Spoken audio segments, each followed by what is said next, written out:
व्यक्ति maximum 2 metre देख सकता है, मैक्सिमम 2 मीटर, उसके आगे नहीं देख सकता है। तो बताओ वो जो लेंस लगाएंगे उस व्यक्ति को वो कितना पावर का होगा? 1 पावर का होगा, 2 होगा, 3 होगा, +2 होगा, -3 होगा, क्या होगा वो निकालेंगे। ठीक है, ऐसे वस्तु कितना दूर तक दे सकता है? ऐसे स्वस्थ व्यक्ति कितना दूर तक दे सकता है? अनंत तक। कितना? लेकिन वो व्यक्ति अनंत तक नहीं दे सकता, वो व्यक्ति 2 मीटर तक। कितना? 2 मीटर। तो u का मान, ध्यान समझना, u का मान इसमें क्या हो जाएगा? अनंत, मतलब जहां तक वो देख सकता है। ठीक है, और यदि यही क्वेश्चन में आए, इस क्वेश्चन को समझो, दोनों एक साथ हम लोग सॉल्व करेंगे। बोला यदि किसी व्यक्ति का निकट का बिंदु 1 मीटर है, और हम बताए थे कि निकट का बिंदु क्या होता है? 25 सेंटीमीटर, यानी जो व्यक्ति 25 सेंटीमीटर दूर रखी वस्तु को आसानी से पढ़ सकता है, मतलब उसका आँख अच्छा है। 25 सेंटीमीटर पे रखा वस्तु नहीं पढ़ पा रहा है, थोड़ा दूर ले गया तब पढ़ पा रहा है। बूढ़ा सब देखना जो चश्मा नहीं लगाया ना, तो थोड़ा दूर ले जाएगा इससे। ठीक है, क्योंकि 25 सेंटीमीटर पर रखा वस्तु को नहीं पढ़ पा रहा है। वो कितना सेंटीमीटर रखा वस्तु को पढ़ सकता है? 1 मीटर। 1 मीटर दूर रखेगा ना तब पढ़ सकता है। इसका मतलब क्या हुआ कि वो दूर का वस्तु को देख सकता है, नजदीक का वस्तु को। यही ना इसका मतलब हुआ कि निकट बिंदु। देखना, एक स्वस्थ आदमी का, सुनना, एक स्वस्थ आदमी का दूर का बिंदु अनंत होता है। सॉरी, माइनस नहीं लगाना, हाँ माइनस इसलिए लगाए कि यू को हम माइनस में लिखता है ना, माइनस में यू अनंत, आगे माइनस लगा दिए। सुनना ध्यान से, मेरा कहना है कि निकट बिंदु वह, लिखाए थे तुम लोग को कॉपी में भी, निकट बिंदु वह न्यूनतम बिंदु होता है जिसमें बिना तनाव के, बिना प्रेशर के वस्तु को हम क्या कर सकते हैं? आसानी से देख सकते हैं। यही था। और दूर बिंदु क्या था? दूर बिंदु वह अधिकतम दूरी था जहाँ पे रखी गई वस्तु को हम बिना तनाव के आसानी से देख सकते हैं। किसी स्वस्थ व्यक्ति के लिए, किसी स्वस्थ, for a healthy person the near point is 25 centimetre and the far point is infinity. तब नजदीक वाला बिंदु कितना होना चाहिए? 25 सेंटीमीटर, और दूर का बिंदु। तो यहाँ पे बोल रहा है कि दूर का बिंदु 2 मीटर है। दूर का बिंदु 2 मीटर। दूर का बिंदु एक्चुअली होना कितना चाहिए था? अनंत। कितना होना चाहिए था? अनंत होना चाहिए था ना, लेकिन हो कितना गया? कितना हो गया? 2। कितना हो गया? 2। हमको पता नहीं है, हमको पता नहीं है, इसलिए माइनस प्लस हटा दो। ठीक है, हमको पता नहीं है कि कौन सा लेंस है। पता है? गौर से देखो, पता है? नहीं पता है, पता नहीं ना कि कौन माइनस लेंगे और कौन प्लस लेंगे। इसलिए यू का मान लिख दिया माइनस, यू का मान इन्फिनिटी और बी का मान 2। यहाँ पे यू कितना होना चाहिए था? यू कितना होना चाहिए था? 25 सेंटीमीटर, हाँ या नहीं? लेकिन कितना हो गया? 1 मीटर, यानी कि 100 सेंटीमीटर, हाँ या नहीं? इस केस में u का मान होना था अनंत, लेकिन देखिए कि अनंत का वस्तु को देख नहीं पाता है। वो मैक्सिमम कितना दूरी? 2 मीटर। 2 मीटर वाला को देख पाता है। उसमें नजदीक बिंदु है ना, निकट बिंदु है। निकट बिंदु होना चाहिए था 25, तो कितना हो गया? जो होना चाहिए उसको u से लिखते हैं, जो हो गया उसको v से लिखते हैं। जो होना चाहिए उसको u से, जो हो गया उसको v से। थोड़ा समझ में आया कि जो होना चाहिए वो u से और जो हो गया वो v से। ठीक है, सुनो, इसका दूर का बिंदु 2 मीटर। पहले ध्यान, मतलब कॉन्सेप्ट सुनो। दूर का बिंदु कहने का मतलब क्या हुआ? दूर का बिंदु कहने मतलब हुआ कि 2 मीटर मैक्सिमम देख सकता है, उसके आगे। निकट का बिंदु 1 मीटर, इसका मतलब कि मिनिमम 1 मीटर वाला देख सकता है, उससे पीछे 1 मीटर से कम वाला दूरी को जो नजदीक वाला नहीं देख सकता है उसको कहते हैं कौन दृष्टि दोष? दूर दृष्टि दोष। क्योंकि बताए थे निकट में बोले थे निकट का देख लेगा, दूर का नहीं। दूर में दूर का देख लिया, निकट का उल्टा बताए थे ना। फिर बोले थे 2 का 3, 3 का 4 बोले थे ना। तो हमको लेंस का क्षमता निकालना, लेंस का क्षमता। अब बताए थे लेंस का क्षमता कहते हैं P से, पावर ऑफ लेंस बोले थे ना। पावर बराबर लिखाए थे P बराबर 1/f बोले थे ना। तो हमको क्या निकालना है? F। क्या निकालना है? तो लेंस है, लेंस से लगाना ना। तो कौन सूत्र से? लेंस सूत्र, लेंस सूत्र लगा रहे हैं। 1/f बराबर 1/v।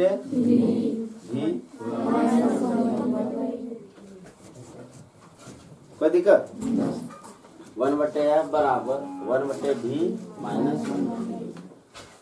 अब v प्लस लेंगे या माइनस लेंगे उस पर गौर करते हैं। सुनना, हमको व्यक्ति को कौन सा दृष्टि दोष है? कौन सा दृष्टि दोष है? दूर दृष्टि दोष।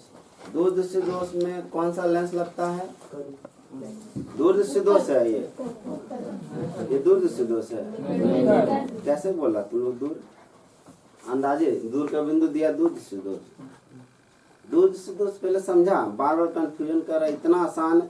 दूर दृष्टि दोष मतलब दूर का देख लेगा, नजदीक का ये दूर का देख पा रहा है नहीं ना। ये 2 मीटर दूर का देख पा रहा है, उसके आगे देखिए नहीं पा रहा है।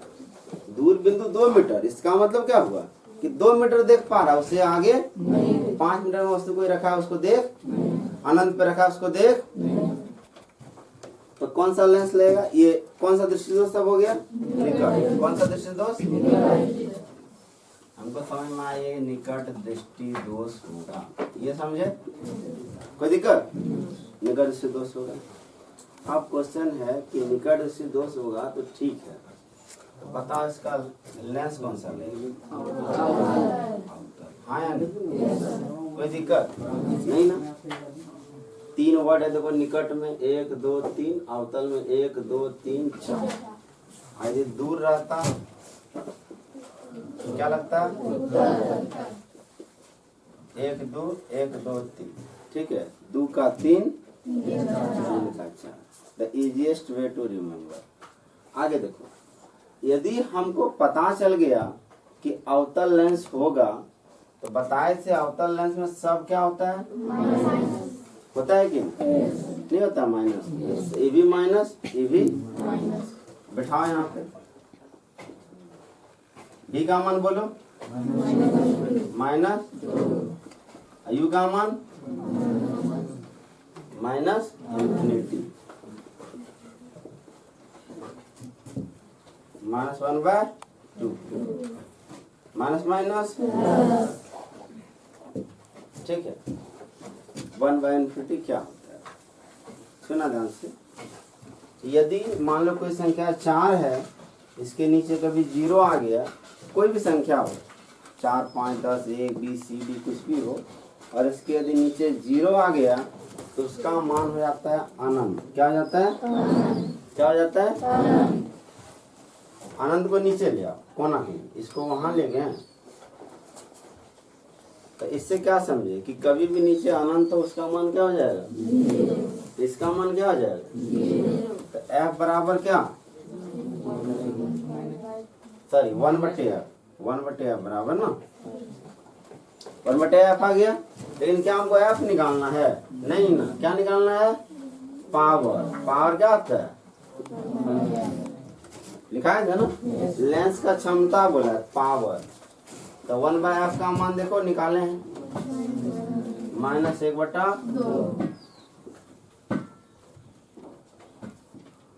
1/2 है तो कितना आ गया? 0.5 डी डायोप्टर। प्लस में और माइनस में? कितना? क्या बोला? समझ में आया? अब तुम लोग क्वेश्चन सॉल्व करेगा कि सुनना ध्यान से। मेरे चश्मा का देखो 2 आंख है ना, 2 आंख है ना।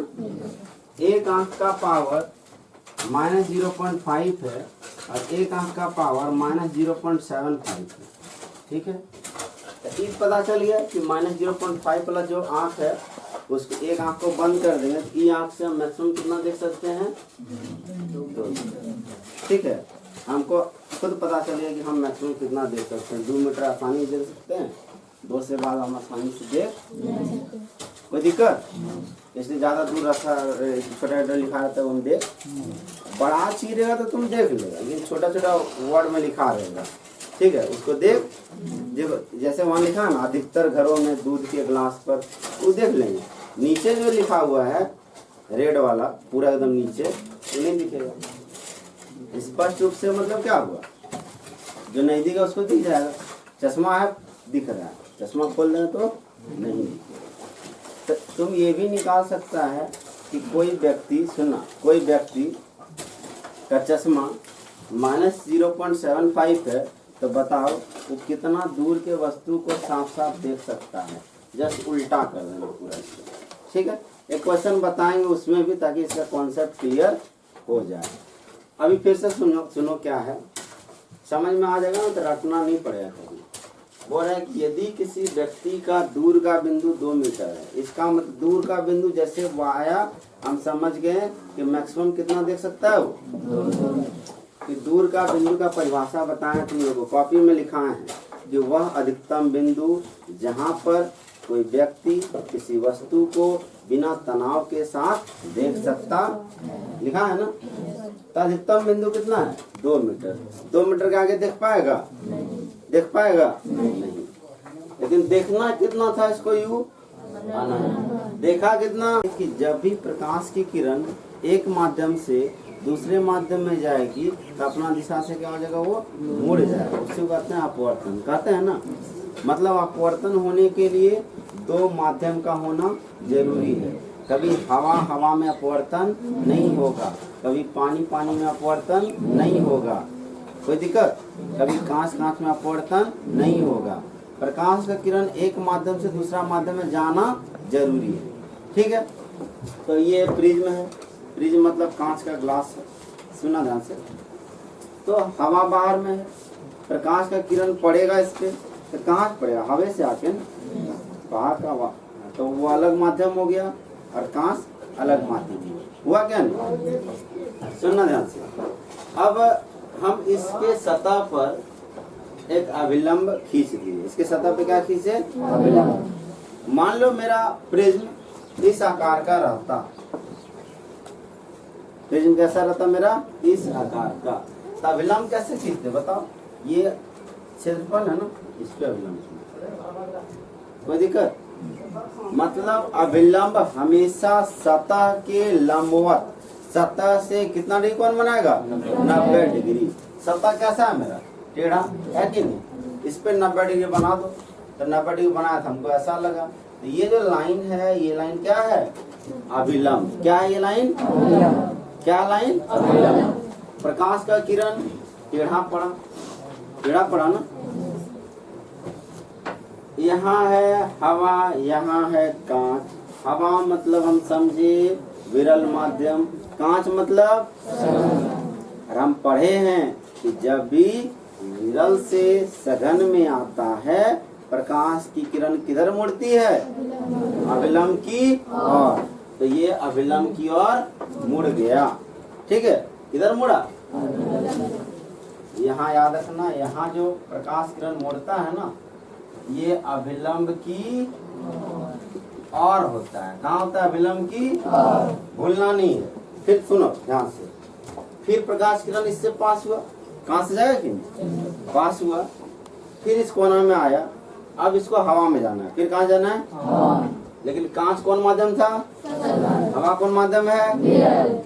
फिर यहाँ अभिलंब खींचे, खींचेगे नहीं। और हमको पता है कि अब सघन से विरल में जाए तो अभिलंब से क्या होता है, अभिलंब इधर था ना, यदि इधर जाता, सुनना, यदि इधर जाता तो अभिलंब की ओर जाता, इधर। लेकिन क्या हो रहा है, अभिलंब यहाँ है, इधर चल गया, दूर गया कि नहीं। तो हम कुछ नया लगाए हैं नहीं ना। अपवर्तन का बेसिक 2 रूल्स जो था, 2 नियम तो वही लगाए हैं कि जब विरल से सघन में गया तो अभिलंब की ओर कर दो, और जब सघन से विरल गया तो अभिलंब से दूर कर दो। सुनना, ये प्रिज्म है ABC, सुनना ध्यान से। प्रिज्म है ABC हायर क्लास में और अच्छे से पढ़ेगा, यदि तुम लोग साइंस रखेगा तो 12th क्लास में उसको पढ़ाते हैं हम। सुनो, प्रिज्म का जो ये एंगल है ए, उसको कहते हैं प्रिज्म का कोण। क्या कहते हैं? एंगल ऑफ प्रिज्म कहते हैं इंग्लिश में, इसको कहते हैं प्रिज्म का कोण। समझना दूसरा, जो किरण गया, जो किरण आता है, पहले बताए थे, जो किरण की सतह पर पड़ती है वो किरण क्या कहलाती है? आपतित किरण। क्या कहलाती है? तो किरण पीई, बिंदु ई दे दिया ना, पीई कौन किरण है? टकराने के बाद जो जाती है उसको क्या कहते हैं? अपवर्तित किरण। क्या कहते हैं? तो ई एफ देखो, ई एफ, ठीक है। और फिर एक किरण क्या हुआ? निकल गया, निकल गया ना, उसका नाम दे दिया निर्गत किरण। तो यहाँ 3 तरह का किरण होगा, एक होगा आपतित किरण, एक होगा अपवर्तित किरण, एक होगा निर्गत किरण।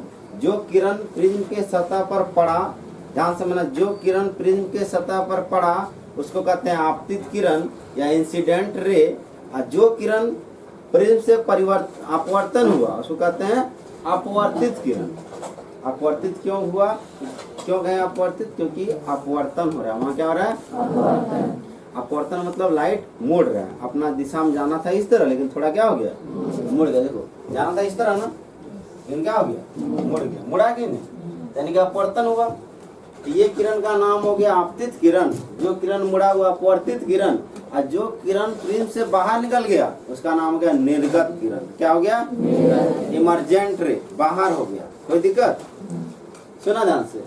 अब इसके और इसके बीच कौन बनेगा? अभिलंब और आपतित किरण के बीच कौन बनेगा? हाँ या नहीं? इस कोण का नाम क्या है? आई। इसको कहते हैं आपतन कोण। क्या कहते हैं? आई है ना, लिखाए थे उसमें पहले भी। और ये आर बोले था अपवर्तन कोण, सब लिखा है कॉपी में, देखना जाके। देखो वही लिखे हैं, आई को लिखे हैं आपतन कोण, आर को लिखे हैं अपवर्तन कोण। देखो एक यहाँ पे आया, ये कौन किरण है? निर्गत। कौन किरण है? इमर्जेंट रे। ये क्या है? अभिलंब। ये क्या है? नॉर्मल। ये दोनों बीच कुछ एंगल बन रहा है, इसका नाम है ई। क्या नाम है? इसको कहते हैं निर्गत कोण। क्या कहते हैं? Angle of emergence. कोई दिक्कत? ध्यान सुनना, यदि निर्गत किरण को, सुनना, निर्गत किरण को पीछे बढ़ा दे, यही निर्गत किरण है, हम क्या डॉट से पीछे बढ़ा दिए, और ये आपतित किरण को हम आगे बढ़ा दिए।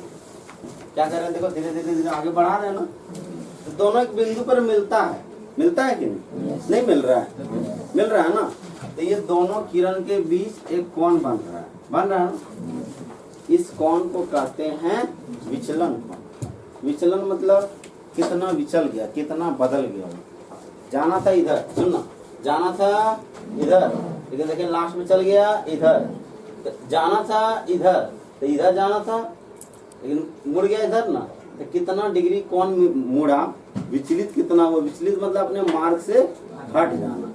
एक्चुअली जाना था इधर ना, यदि मान लो प्रकाश किरण भेज रहे तो सीधे जाना था, लेकिन सीधा गया, इतना मुड़ा। ये डी, इसको कहते हैं डेविएशन, डेविएट हो गया।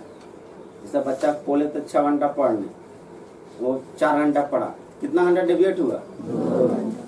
समझ में आया? उसी तरह जाना था एकदम सीधा, लेकिन देखिए कुछ एंगल बन गया, कुछ विचलित हुआ ना। जाना था सीधा, यदि हम इस तरफ फेंकते तो प्रकाश सीधा जाता है, लेकिन ये प्रिज्म में था ना। सुना, ये प्रिज्म के कारण ही मुड़ा है, हाँ या नहीं? प्रिज्म नहीं रहता तो मुड़ता प्रकाश किरण, सीधे चला जाता। तो यहाँ मुड़ा, कितना मुड़ा? तो ये एंगल डी, डी को कहते हैं विचलन कोण। क्या कहते हैं? मतलब विचलन कोण क्या है? तो ये आपतित किरण और ये निर्गत किरण के बीच बनने वाला कोण। विचलन मतलब होता है डेविएशन, एकदम सिंपल है। डेविएशन मतलब हम इस तरह जाना चाह रहे हैं, ठीक है, इस तरह जाना चाह रहे हैं, आगे में कोई ऑब्जेक्ट आ गया तो पार कर पाएंगे? नहीं ना, मुड़ना पड़ेगा कि नहीं? तो कितना मुड़े, कितना डिग्री मुड़े, वो गया विचलन कोण। इसको कहता है विचलन कोण। कोई दिक्कत? विचलन कोण है। निर्गत कोण तथा आपतित किरण के बीच बनने वाले कोण को लिख भी दिए हैं। एक होता है विक्षेपण, सुनना, इसको कहता है डिस्पर्सन ऑफ लाइट, मतलब splitting of light into its component colour. यदि प्रकाश जिससे बना है, प्रकाश जिस रंग से बना है, प्रकाश जब उस रंग में टूट जाता है, वर्ण मतलब होता है रंग, क्या होता है वर्ण मतलब, तो प्रकाश के अवयवी वर्णों में विभक्त होने की प्रक्रिया विक्षेपण कहलाती है। मतलब प्रकाश का जो कंपोनेंट है, प्रकाश का जो अवयव है जिससे प्रकाश बना है, यदि फिर उसमें टूट जाए तो इसी प्रक्रिया को क्या कहते हैं, विक्षेपण। क्या कहते हैं, विक्षेपण। सिंपल भाषा में विक्षेपण क्या है, प्रकाश के अवयवी कणों में विभक्त होना, टूटना। लाइट 7 कलर से बना है ना, यदि प्रकाश किरण 7 कलर में टूट गया तो उस प्रक्रिया कहते हैं विक्षेपण। क्या कहते हैं, विक्षेपण। अरे विक्षेपण के कारण ही हमको लगता है इंद्रधनुष दिखता होगा, क्या नहीं ना, प्रकाश किरण क्या इंद्रधनुष में नया वहाँ 7 रंग कोई बनाने आता है, नहीं ना, प्रकाश किरण ही 7 रंग में टूट जाता है ना। प्रकाश के कण 7 रंगों में विक्षेपित होते हैं। कण काट के किरण कर रहे हैं, ठीक है। प्रकाश का किरण कितना रंग में, बेजानी हापी नाला, बेजानी हापी नाला, विबग्योर, बैंगनी, जामुनी, नीला, हरा, पीला, नारंगी, लाल, यही वो 7 कलर है। उनको बोले थे प्रयोग करने, किया था, घुमाया था ना, क्या करे, छोड़।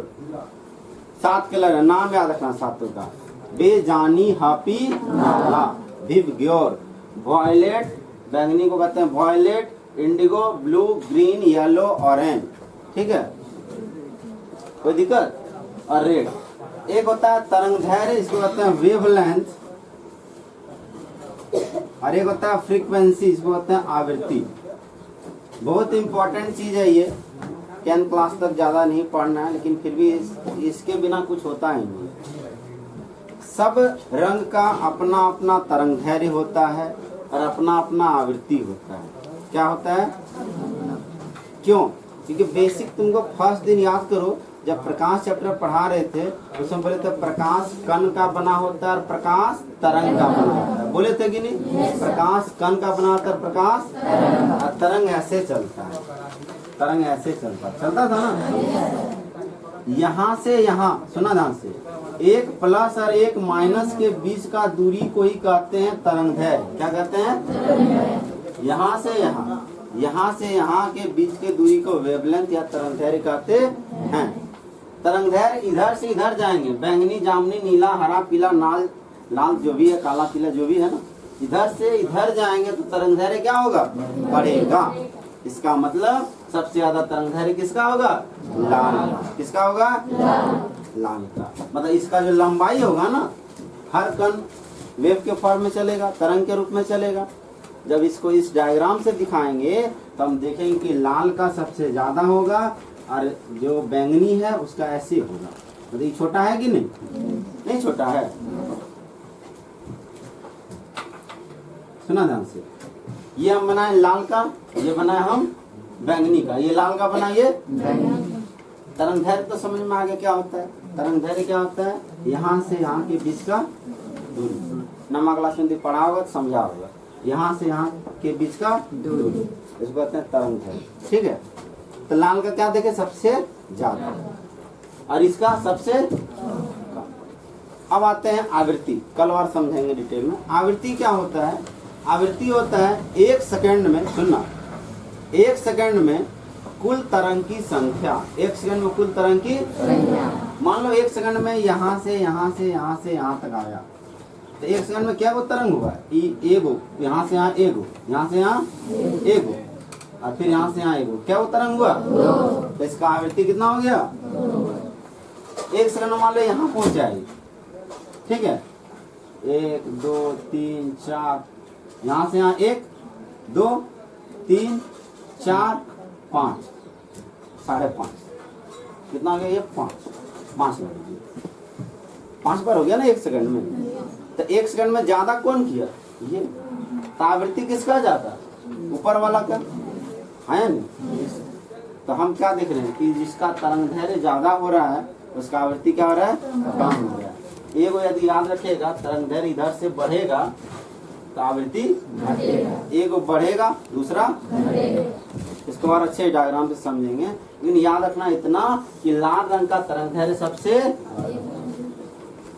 और जब भी लेफ्ट से राइट जाते हैं बेजानी, हप्पी नाला, बैंगनी का तरंगदैर्घ्य सबसे कम और लाल का सबसे, और जिसका तरंगदैर्घ्य कम होगा उसका आवृत्ति तरंगदैर्घ्य फिर समझेंगे। ये थोड़ा है टफ चीज है, लेकिन उतना भी टफ नहीं है। ये डायग्राम समझ में आया कि तरंगदैर्घ्य किसको कहते हैं, ठीक है ना। तो इसको उतार लेना, कल आगे पढ़ेंगे।